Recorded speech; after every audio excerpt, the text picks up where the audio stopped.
So there's this compound making some serious waves in the biohacking and anti-aging worlds. It's called 5-amino-1-MQ, and let me tell you, the claims are absolutely huge.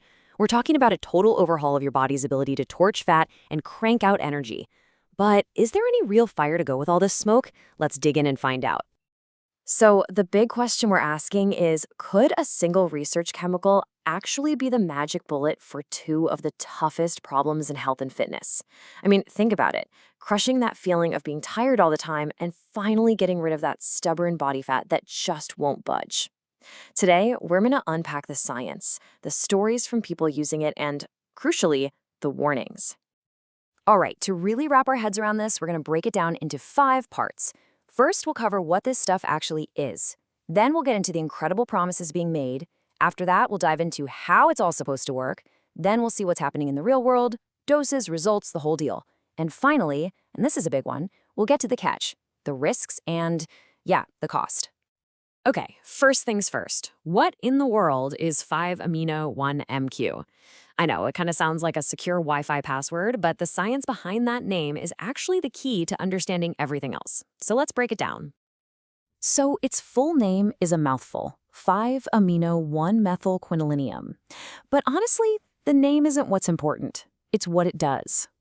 You can think of it as a tiny molecule designed to block a very specific enzyme in your body called nicotinamide N-methyltransferase. We're just going to call it NNMT. Remember that name, NNMT, because it's the main target we're talking about here. And what's really important to understand here is its precision. The research suggests it's super selective. That means it's been designed to go after that NMMT enzyme, mostly in your fat tissue and your liver, without messing with a bunch of other important stuff your body needs to do, like methylation. That's critical for DNA repair and all sorts of things. So that selectivity, that's its main selling point. Okay, so it blocks an enzyme. Big deal, right? Well, this is where it gets really interesting. The promise here isn't just a little boost. It's about giving your body a fundamental upgrade. We're talking about becoming what one doctor calls a biological juggernaut. And that phrase, it actually comes from Dr. Trevor Bachmeyer. It just perfectly captures the level of excitement around this stuff.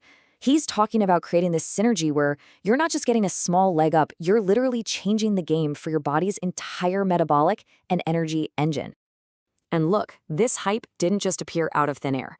It's got roots in some early research, particularly the animal studies that guys like the researcher Vigorous Steve point to. And the findings were pretty dramatic.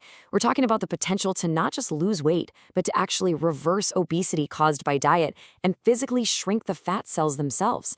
That is a seriously powerful claim. So what's the big appeal here? It really boils down to 2 things. On one side, you've got the fat loss. It supposedly goes after that stubborn fat, stops you from storing new fat, and revs up your metabolism, all while helping you hold onto your muscle. Then, on the other side, you've got energy.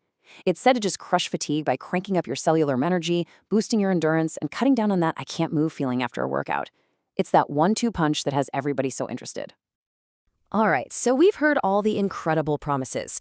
But how in the world does blocking one little enzyme do all of that? It's time to pop the hood and take a look at the actual biology that's supposedly at play. I gotta say, I love this analogy from Dr. Bachmeyer. He says to think of that NMMT enzyme like a really inefficient toll booth on the metabolic highway. The kind that demands exact change only and just causes a huge traffic jam. It just gums up the works. So the whole idea with 5-amino-1-MQ isn't to add something, but to get this massive roadblock out of the way. So let's trace this chain reaction, okay? Step 1, 5-amino-1-MQ comes in and blocks that slow, inefficient toll booth, NMMT. Step 2, by doing that, it frees up a really important molecule called NAD+, which your cells need to be healthy. Step 3, now with all this extra NAD+ floating around, your mitochondria, the little power plants inside your cells, they get a massive upgrade. And the final result? A huge boost in cellular energy, what scientists call ATP. See? It's a pretty simple idea. Just remove the roadblock, and the whole system starts humming. Okay, so that's the science on paper. That's the theory. But what happens when the rubber meets the road? Let's switch gears from the lab and look at these self-experimenters who are actually using this stuff and see what kind of doses and results they're reporting. And the first thing you notice is, wow, there is no standard way to do this. It's all over the place. Vigorous Steve landed on 150 milligrams a day, taken orally in 3 separate doses. Tony Huge, on the other hand, felt his sweet spot was lower, around 75 milligrams, with more in the morning. Then you've got Hunter from Enhanced Man, who reported using just 500 micrograms of an injectable form once a day. This just shows you how deep in experimental territory we are. So let's zero in on one of these guys, Vigorous Steve, because he documented his whole experience pretty thoroughly. And he did report some genuinely interesting effects on his body. But, and this is a really big but, his results come with a major caveat, one that we see over and over again with this compound. So what was one of the few things he could actually, measure? It was this: a pretty consistent 5 to 7 point drop in his average blood glucose levels. Now that's actually pretty significant. It suggests that the compound was having a real measurable effect on how his body was handling sugar and insulin. But here's where we hit that big caveat I mentioned. While he felt like his muscle quality was better, that he was leaner, he was also taking several other performance compounds at the very same time. And he asks the million-dollar question himself. How do you know what's causing what? Is it this new compound, or is it the other stuff he's on? It's just hard to pinpoint. And that's the problem you run into again and again. And that brings us to the last part of this, and honestly, maybe the most important part. We have to talk about the catch. Before anyone gets too carried away by the potential, we've got to read the fine print, the risks, the unknowns, and yeah, the pretty significant cost. So what's hiding in that fine print? Well, for starters, there's a potential risk of oxidative stress on the lining of your blood vessels, which is not great. Then there's the big one. There is zero long-term human safety data on this. Zero. Anecdotally, some users are saying the effects seem to wear off after about 2 months. And like we just talked about, real-world results are almost always a mess because people are taking other stuff. And last but not least, it's really, really expensive. So just how expensive are we talking? Well, Vigorous Steve did the digging and looked at the price for the raw chemical from a major supplier. For one version of it, the price was $21 a gram. And you gotta remember, that's the wholesale buy it in a giant drum price.